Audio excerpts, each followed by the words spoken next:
My name is Amália Souza. I'm based in Brazil. I am the founder of Casa Socio-Environmental Fund. We are based here. We started as a South American fund and then helped other funds to get started. So we are now acting all across Brazil in all of the biomes.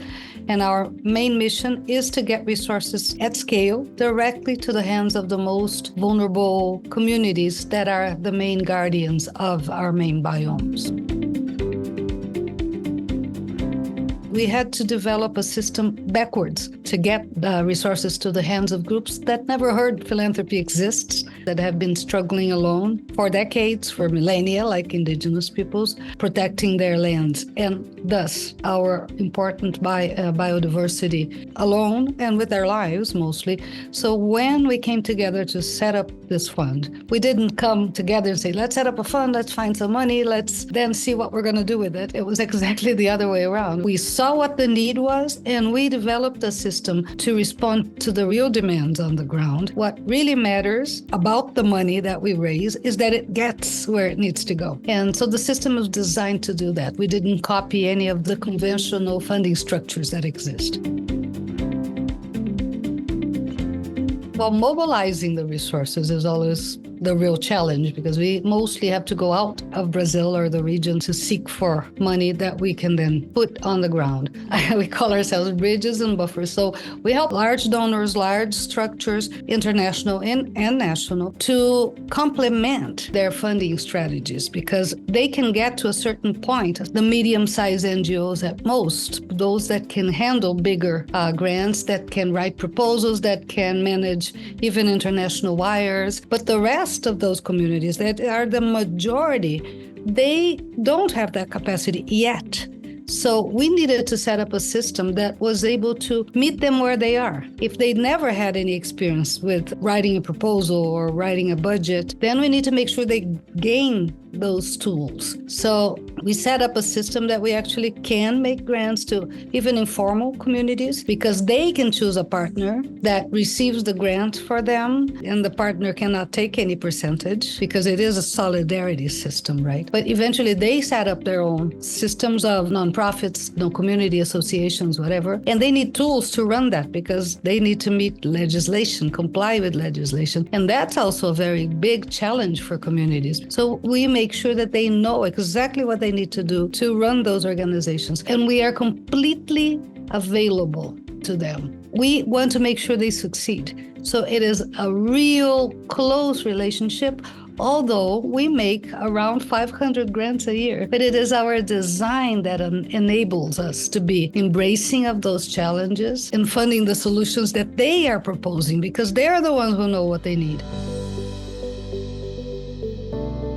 We help the funders to get there, but we also protect the communities from extremely complex systems that they're not prepared to deal with. We just closed a new partnership with a Brazilian bank for $10 million. We made that agreement mostly for a big reason for the bank. Their bureaucratic systems, although they operate in Brazil and with local currency, are too complex for communities that they care about to be able to enter into a direct relationship with them. And so they chose us to be that buffer for the community. We will bridge their resources, make sure that they are well managed, that the communities benefit, that they get stronger, that will enable them eventually to enter into direct partnerships, both international or national. So that's where the protection, making sure that they are stronger before they enter into other partnerships. They always get there. Once they enter into a relationship with us, we're always there, holding their back no matter what. Brazil's in flames. Everywhere is burning, from the Amazon all the way to the south. And we were one of the only funders, actually, that have been funding volunteer brigades to stop a fire when it starts. It has to be local. So the local communities in places that usually suffer from these fires, they began to organize, and we began to fund them. So we've funded over 100 volunteer brigades in the last few years. Right now, a lot of them are out there. They're trying to minimize the damage. Some they could stop, others they couldn't. Although they have some equipment and whatever we were able to fund in the past, it's not enough So another bank, an institute from a private bank in Brazil, they came to us and asked if we could make an emergency number of grants to the volunteer brigades who are on the front line right now. And we took the money in 2 days. We were able to put the money out there. And we are selecting the groups that are coming in with the request every week. So we were able to consult all of them because we already know them. We figured out what they need, and we are making those grants immediately. And while they are fighting, it's not about us deciding what is important.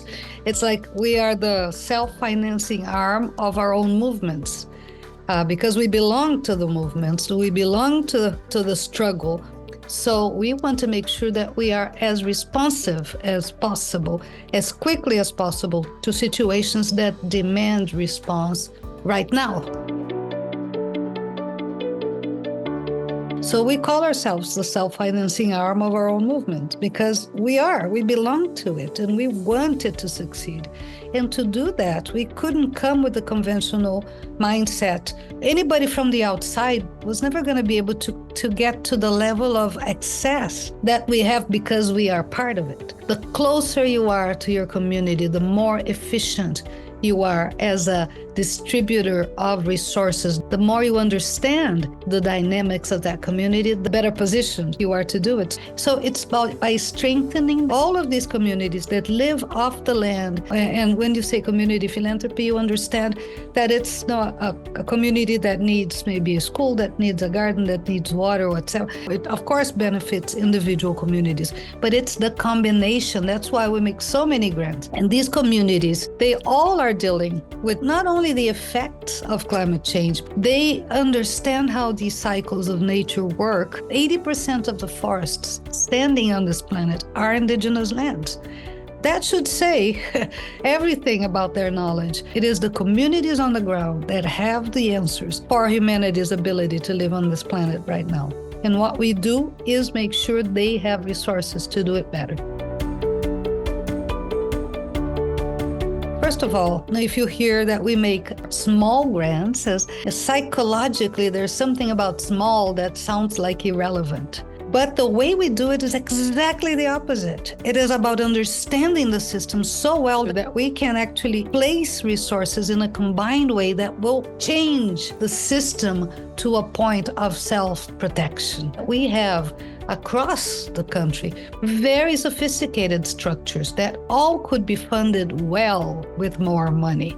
And all of us are struggling because the money isn't arriving, because it's staying stuck in the hands of a handful of gigantic structures that are not capable of delivering the level of resourcing of society that we are. I wish donors understood, although we make so many grants a year, we can only respond to 40% of our demand. We have been putting out publications based on our database and all the indicators that we collect because we want the donors to understand how efficient we are and how reliable we are. The information is already out there, it's published, and we've built enough relationships and trust and transparency and accountability that now we have a national bank with a big grant in our hands. So I'm hoping that this will reflect back, that funders will understand that the capacity is here. We really believe in collaboration and cooperation, and that everybody grows together. A few years back, we began to share our model that we designed with other activists across, beginning with South America. They were able to set up their own funds, so now we have the funds based on our systems are in Bolivia, Peru, Colombia, Ecuador, and then Mozambique, because somebody was looking for a model. I think the future for us is to help other funds anywhere, strengthen other funds, more community philanthropy. There's now initiatives like territorial funds, indigenous funds, quilombola funds in the Amazon. There's community philanthropies popping up everywhere. We want to make sure all of them succeed. I'm looking at those brigades, those volunteer brigades. I mean, they haven't stopped trying. The fire's uncontrollable, but they're there, they're fighting. This gives me hope that we are still capable of doing that as humanity.